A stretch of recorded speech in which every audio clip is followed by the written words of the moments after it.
शिवाजी महाराजांची जयंती साजरा कर म्हणल्यावर मॅडम धक्काबुक्की करायला लागल्यात. पत्रकारांनो आम्ही हात पण लावणार आहे तुम्हाला. जयंती साजरा करणं म्हणजे हात पण लावणार आहे तुम्हाला. 100 जण आहेत आम्ही. चौघडे 100 जण आहे. हो मॅडम 100 जण येणार आम्ही. मला जेआर कुठलं आहे आपण लाजा वाटायला नको सांगा मला. असली तर आम्हाला माझ्या कुठं कुठं एखाद्या मागासवर्गीय लेडीजला छळताय अधिकाऱ्याला. फोन पोलीस तुझ्यासारखी रिकमेंड टाकली नाहीये मी. आम्ही तर पोलीस कुठं आहे? कंप्लेंट करायला हे करायला. तुम्हाला उद्योगात नसतील काय म्हणून इकडे तिकडे फिरत असायला दिवसभर. जयंती करा की हो तुमचा ही पाठवा काय करायचं पाठवा कशाला कर्मचारी पाठवू? ऐकूया मी एकटी. पाठवा की तुमचा कशाला गाडी माझ्याकडे? मी कार्यालय प्रमुख आहे.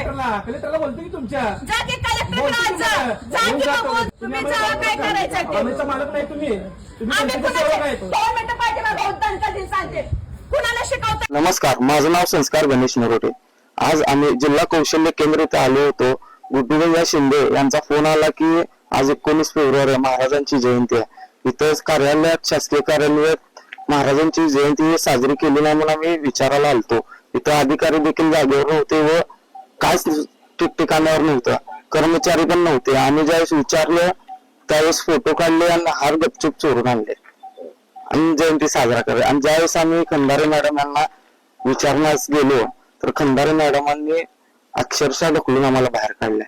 व्हिडिओ प्रेस तुमच्याकडे पण व्हिडिओ आमच्याकडे पण व्हिडिओ. आणि ज्यावेळेस आम्ही विचारणा करत होतो मॅडमला तुम्ही असं का करताय इथे तर त्यावेळेस मॅडम म्हणतात मी काय काय करेन माझं तुम्ही मालक नाही. तुम्ही आम्ही तुमचे मालक नाही पण जनता तुमची मालक आहे लक्षात ठेवा काय. आणि मॅडमचे एक शब्द असे होते की अक्षरशः मॅडमांनी भावनेच्या भरात शिव्या देखील दिलेत. साधा प्रश्न होता की मॅडम तुम्ही शिवजयंती का साजरी केला नाही तर मॅडमांना पण देखील बोलता आला असता आम्ही चुकलो करू शिवजयंती साजरी पण मॅडम तसं घेतले नाहीत बोलले नाहीत. मॅडमांनी डायरेक्ट ढकलायला चालू केले. धक्काबुक्की शिवीगाळ चालू केले. टवाळखोरांनो जावा इथून. तुम्ही कोण मॅडम आम्हाला ठरवणार टवाळखोर आहे का कोण आहे. तुम्ही आमचे मालक आहेत का. आता पुढची भूमिका आम्ही जिल्हाधिकारी व वरिष्ठ प्रशासकीय अधिकाऱ्यांना भेटून यांच्यावर कारवाई करा अशी मागणी करणार आहे. जर कारवाई